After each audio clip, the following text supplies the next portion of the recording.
తీసుకుపోయి ఇవ్వాలి కదా తెలంగాణ సమాజాన్ని మొత్తం నువ్వు ఎట్లా అంటావు అని చెప్పని మీరు కూడా ఫైట్ చేయాలి కదా, మాతో పాటు మరి ఆ విషయాలలో చేయాలి కదా, మరి ఆ పని అయితే లేదు కదా. ఇప్పుడు మేము ఎవరో మాట్లాడుతున్నప్పుడు మీరు అన్నారు ఒకరెవరో చేస్తే మొత్తం సమాజం అట్లే ఉంటుందని, దాని విషయంలో కూడా అరే వాడు ఉంచింది సాయిబులు ఉంచింది తింటున్నారు మీరు కూర్చోవసే తాగుతున్నారు అని మాట స్క్రీన్ మీద అన్నాడు, ఇదే మా డిస్కషన్లే అన్నాడు. మరి అన్నప్పుడు నేను కూడా అన్నా మీరు ఒకవేళ అట్లాంటి వాళ్ళు ఉంటే ఒకళ్ళు వరేయాల్సిందే, సమస్య లేదు. మొత్తం వాళ్ళందరినీ కూడా ఎట్లా అంటారు మరి మీరు వాళ్ళందరినీ, మరి మీరంటేనేమో ఒకరి గురించి అనొద్దు, ఒకరిని అంటే ఒకరి గురించి మాట్లాడితే అందరినీ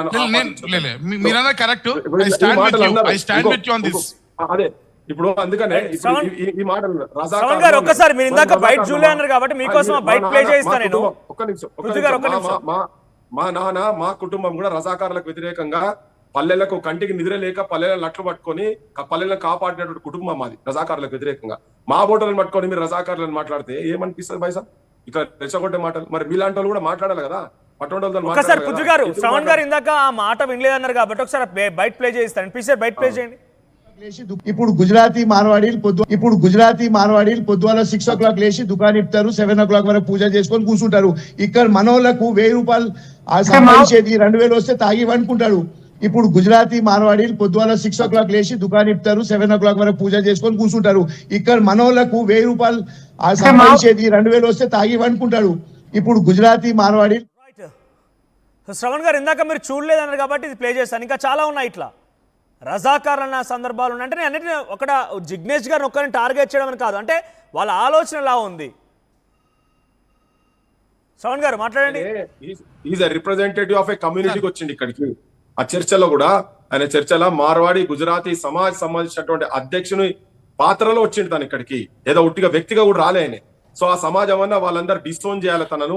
నేను చెప్పిన మా దగ్గర త్యాగాలు కూడా ఉన్నాయి, మా ప్రాంతం గురించి కొట్లాడి నువ్వు వచ్చి అమరుల స్తూపం కాడికి వచ్చి ముక్కు నెలకు రాసి తప్పైందని దాకా మేము ఈ ఆర్గ్యుమెంట్ తెలంగాణ సమాజం మొత్తం తీసుకుపోతాం. మేము బైకాట్ గీకాట్ కాలు ఇస్తలేం.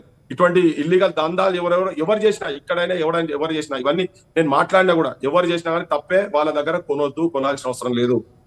అది కరెక్ట్ అయితే నమ్ముతారు. కూడా మీ పార్టీలో కూడా ఇంటర్నల్ గా చర్చ చేయండి, ఇవి వాస్తవాలా కావా మాట్లాడండి. ఒక్క మాట నేను చెప్పేది ఒక్కసారి వినండి, నేను చెప్పేది ఒక్కసారి సార్. ఇప్పుడు ఏమైతుంది సార్, నేను బ్యాస్గా మేము కూడా గ్రౌండ్ లో తిరుగుతాం కదా సార్. ఇప్పుడు ఈ కాలనీ అసోసియేషన్ అని చెప్పుకుంటాడు, లేకపోతే మల్కాయర్కి ఇది అని చెప్తాడు, సికింద్రాబాద్ ఆ సంఘానికి అధ్యక్షుడు ఎంత మాత్రాన వాడు మొత్తం సమాజానికి వాడేం రిప్రజెంటేటివ్ ఏం కాదు. నిజంగా వాడు ఆ మాట రాదని మనం అందరం వ్యతిరేకించాలి. ఎస్, వాని దగ్గర పోనీకి మీతో రావడానికి నేను సిద్ధంగా ఉన్నా. నువ్వు చేసింది తప్పరా, తెలంగాణ సమాజానికి క్షమాపణ చెప్పరాని రేపొద్దున మీతో నేను కలిసి రావడానికి సిద్ధంగా ఉన్నా. అంతే తప్ప వాడు కూడా ఈ నోటికి వచ్చినట్టు మాట్లాడిన బలుపు, అది బలుపు కాకపోతే ఏంటది మరి? నోటికి తెలంగాణ సమాజం తిట్టడాన్ని బలుపు తప్ప వేరే విధంగా నేను చూస్తలేను. 100% దాన్ని వ్యతిరేకిస్తున్నా, ఖండిస్తున్నా. కానీ వాడిని నేను మొత్తం మార్వాడి సమాజానికి, గుజరాతీ సమాజానికి రిప్రజెంటేటివ్ గా నేనైతే భావిస్తలేను. వాని దగ్గర పోయి వాని ముక్కు నేలు రాయరా అని చెప్పడానికి కూడా మీ ఎంటర్ రావడానికి నేను సిద్ధంగా ఉన్నా. కానీ వాడి ఒక్క మాటలు తీసుకొని మనం మొత్తం సమాజాన్ని డివైడ్ చేయడం అనేది కరెక్ట్ కాదు. చదువుకున్న వాళ్ళు, విద్యావంతులు, మేధావులు మీరు ఒక్కసారి ఆలోచన చేయాలి. ఆయన ప్రొటెక్షన్ గా ఉన్నారు. మీ పార్టీకి సంబంధించి చాలా మంది అగ్రనేతలు, లేకపోతే కొంతమంది నాయకురాలు కూడా ఆయన ప్రొటెక్షన్ ఫోర్స్ కింద. సార్ ఎవరు ప్రొటెక్షన్ ఉన్నారో నాకు తెలుసు సార్. నేను భారతీయ జనతా పార్టీకి సంబంధించినటువంటి 4వ తరం కార్యకర్తని, నేను ముఖ్య శిక్షకుని, విద్యార్థి పరిషత్ ఉస్మానియా గడ్డలో విద్యార్థి పరిషత్ అధ్యక్షుడిగా ఉన్నవాడిని. నేను చెప్తున్నా సార్, నేను భారతీయ జనతా పార్టీ పక్కా కార్యకర్తని. నా స్టాండ్, మా పార్టీ స్టాండ్ తెలంగాణ పౌరుని ఎవడనుకున్నా ఊకునే లేదు. శ్రవణ్ గారు, ఇప్పుడు వాళ్ళకి సపోర్ట్ చేసి ఎవరైతే ఈయన దగ్గరికి వెళ్ళి మార్వాడి ప్రొటెక్షన్ ఫోర్స్ అనో లేకుంటే రకరకాల ప్రొటెక్షన్ ఫోర్స్ తో వాళ్ళకి సపోర్ట్ చేసినటువంటి బీజేపీకి సంబంధించినటువంటి నాయకులు వాళ్ళకి అసలైనటువంటి బీజేపీ కార్యకర్తలు కారా? బీజేపీ పార్టీ అదే అక్కడే ప్రాబ్లం వస్తుంది సార్. మీరు కొద్దిగా డోంట్ రీడ్ బిట్వీన్ లైన్స్. నేను ఏమంటున్నా సార్, ఇప్పుడు అతను ఒక్కడో మాట్లాడినటువంటి మాటలను ఒక సమాజానికి రిప్రజెంటేట్ చేయొద్దంటున్నా నేను. ఒకవేళ వాళ్ళు ప్రొటెక్షన్ ఫోర్స్ పెట్టుకుందాం అనుకోండి, వాళ్ళు ఈయన చెప్పిన దాని వల్లనే పెట్టుకున్నారా, లేకపోతే జనరల్ గా మా మీద దాడులు అయితే ఏమో మమ్మల్ని ఎలగొట్టేస్తారేమో ఒక పానిక్ అయ్యి భయం క్రియేట్ అయ్యి దానికోసం ఒక గ్రూప్ కింద జమ అయ్యారో మనం ఒకసారి ఆలోచించాల్సిన అవసరం ఉంది సార్. నేనేమంటున్నా సార్, మనం పోదామంటున్నా, నేను స్నేహ హస్తాన్ని ఇస్తున్నా. మీరు నాతో రండి, మీరు ఆర్టీవీ కెమెరా తీసుకురండి, రమ్మండి, మనం అందరం కలిసిపోదాము. పోయి వాళ్ళు అదే ఏ మార్వాడి మాట్లాడినో వాళ్ళతో మాట్లాడదాం, మా సమాజంతో మాట్లాడదాం. అక్కడ కూడా నేను ఇదే మాట మీరు మాట్లాడకపోతే ఆ తర్వాత మాట్లాడదాం సార్. ఇదే నా స్టాండ్, ఇదే మా పార్టీ స్టాండ్ కూడా. రైట్, కానీ మీ పార్టీకి సంబంధించి కొంతమంది నాయకులు వెళ్ళి మాట్లాడుతున్నారు. అదేంటో శ్యామ్ గారు ఏం చెప్తారు? ఆ పార్టీ స్టాండ్ చాలా క్లియర్ గా ఉంది, ఆయనతో ముక్కు నేలకు రాయిస్తాం, వెళ్తామని అంటున్నారు ఆయన.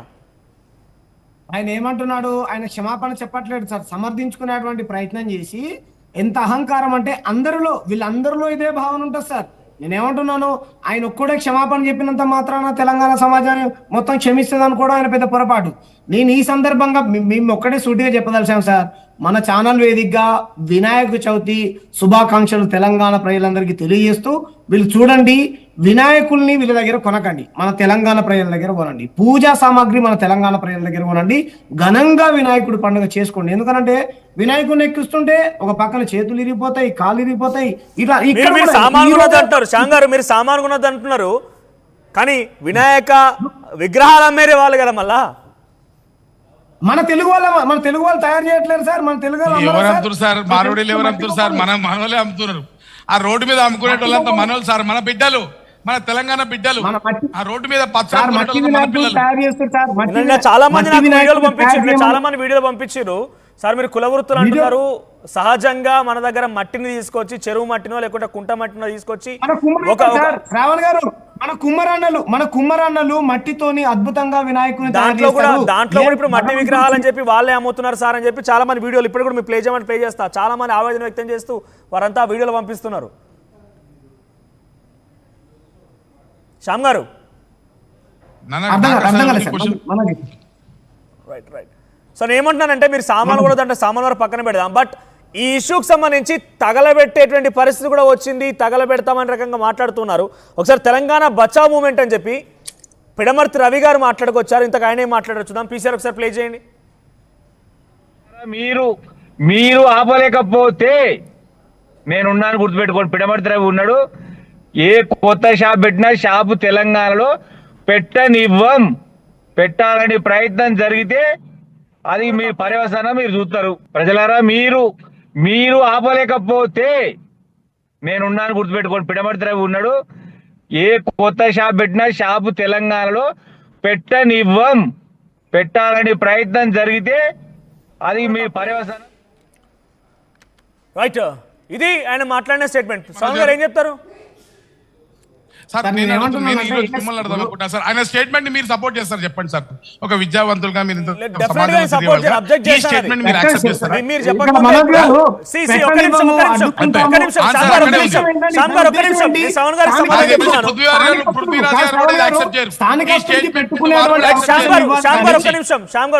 మాట్లాడతాను. శ్రవణ్ గారు నా వాయిస్ ఓకేనా? ఏ రాజకీయ పార్టీ అవసరం కోసమో, మీరు మాట్లాడే ఓట్ల కోసమో, రాజకీయ పార్టీల కోసం ఎవరి దగ్గరికి పోతే నాకు ఏ రకంగా లబ్ధి జరుగుతుంది, ఏ సామాజిక వర్గం దగ్గరికి పోతే నాకు ఏ పాపులారిటీ వస్తుంది, ఎవరి దగ్గరికి పోతే నాకు మూటలు వస్తాయని రకంగా ఆలోచించేది ఎప్పుడు కూడా మీడియా. పర్టికులర్లీ ఒక తెలంగాణ బిడ్డగా నేను ఇదే ఉస్మాన్ యూనివర్సిటీ చదువుకొని వచ్చినోని, మీరు ఇందాక అడిగారు కదా మీరు సపోర్ట్ చేస్తారని చెప్పి, మీరంతా మాట్లాడక మునిపే